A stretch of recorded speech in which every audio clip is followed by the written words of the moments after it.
अस्सलाम वालेकुम।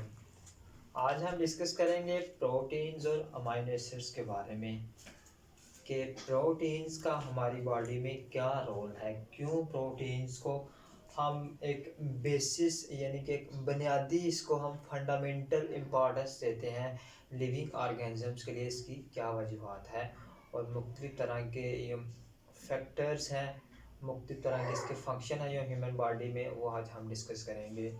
तो अगर हम देखा जाए तो कह सकते हैं कि protein most abundant organic compound है। Protein most abundant organic compound है। ये हर सेल में प्रोटीन पाई जाती है और तकरीबन 50% तक जो ड्राई सेलुलर वेट है ये प्रोटीन है।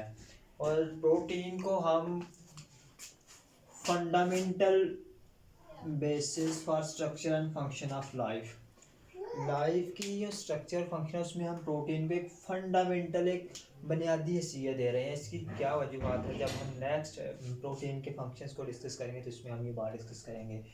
और प्रोटीन्स क्या है? प्रोटीन्स असल में पॉलीमर्स ऑफ अमाइनो एसिड्स हैं, यानी कि मुख्तलिफ अमाइनो एसिड्स मिलकर प्रोटीन बनाते हैं। यानी कि जो मोनोमर है ना प्रोटीन्स के, वो अमाइनो एसिड्स हैं। अमाइनो एसिड्स प्रोटीन के मोनोमर्स हैं। और ये प्रोटीन क्या है? ये पॉलीमर्स हैं। मोनोमर वो यूनिट होते हैं जिनके मिलने से कोई पॉलीमर बनता है, और प्रोटीन एक पॉलीमर है। इसके बाद हम देखते हैं कि इसकी एलिमेंटल कंपोजिशन क्या है, कि प्रोटीन को बनाने में कौन कौन से जो कंपोनेंट्स हैं इसकी कंपोजिशन में शामिल है। तो जो प्रोटीन की कंपोजिशन में बेसिक रोल है वो है, इसमें कार्बन है, हाइड्रोजन है, इसमें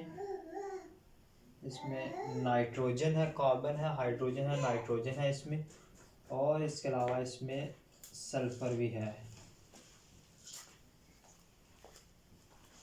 प्रोटीन की जो कंपोजिशन है इसमें कार्बन है, हाइड्रोजन है, नाइट्रोजन है और सल्फर है।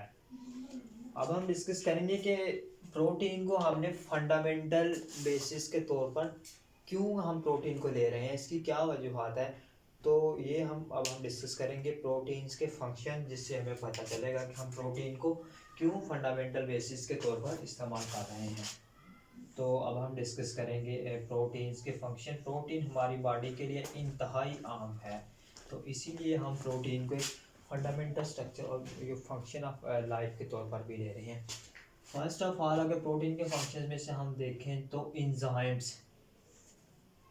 इंजाइम्स के बारे में तो आप सब ने पहले ही पढ़ा होगा कि प्रोटीन्स है ये इंजाइम्स के तौर पर एक्ट करते हैं। All enzymes are protein. तो इंजाइम्स के बारे में आपको पता होगा कि ये बायो कैटालिस्ट हैं, जो हमारी बॉडी के अंदर मुख्तलिफ तरह के जो केमिकल रिएक्शंस हैं इनको ये स्पीड अप करते हैं, इनको ये कैटालाइज करते हैं। ये पहला, अगर हम इम्पॉर्टेंट फंक्शन देखें तो प्रोटीन क्या करती है? इंजाइम के तौर पर एक्ट करती हैं, और इंजाइम हमारी बॉडी की जितनी भी बायोकेमिकल रिएक्शंस है बॉडी में, उन सब को कंट्रोल कर रहे हैं इंजाइम्स। नेक्स्ट इम्पॉर्टेंट फंक्शन है प्रोटीन का, कि प्रोटीन हार्मोन के तौर पर भी एक्ट करते हैं। Protein also act as hormones. Hormones के बारे में आपको पता होगा कि मुख्तलिफ तरह के हमारे बॉडी के ये फंक्शंस हैं वो हार्मोन की तरह वजह से रेगुलेट हो रहे हैं। और ये प्रोटीन के हार्मोन है उसमें, यानी कि प्रोटीन और ये पेप्टाइड हार्मोन ग्रुप है, प्रोटीन एंड पेप्टाइड। प्रोटीन और जो पेप्टाइड कैटेगरी है हार्मोन्स की, वो इंतहाई इम्पॉर्टेंट है हमारी बॉडी में। मुख्तलिफ तरह के उनके फंक्शन, जिस तरह के इसमें एपिनेफ्रिन है,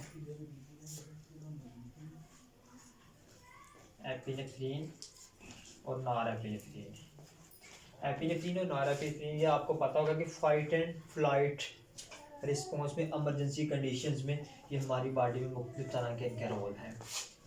उसके बाद अगर हम नेक्स्ट प्रोटीन का फंक्शन देखें तो ये ब्लड क्लॉटिंग प्रोटीन है।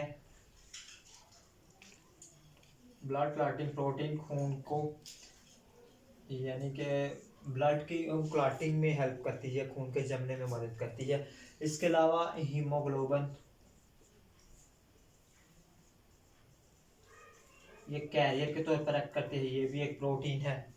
उसके अलावा हमारे मसल्स में प्रोटीन है, हमारे मसल में प्रोटीन है, जिस तरह कि हम कह सकते हैं एक्टिन है, मायोसिन है, कैराटिन प्रोटीन है हमारी एपिडर्मिस में, कैराटिन प्रोटीन है। उसके अलावा प्रोटीन मूवमेंट में भी हेल्प करती है, ये मूवमेंट मैं कह रहा हूँ क्रोमोसोमल मूवमेंट में भी प्रोटीन का रोल है, क्रोमोसोमल मूवमेंट में भी प्रोटीन का रोल है।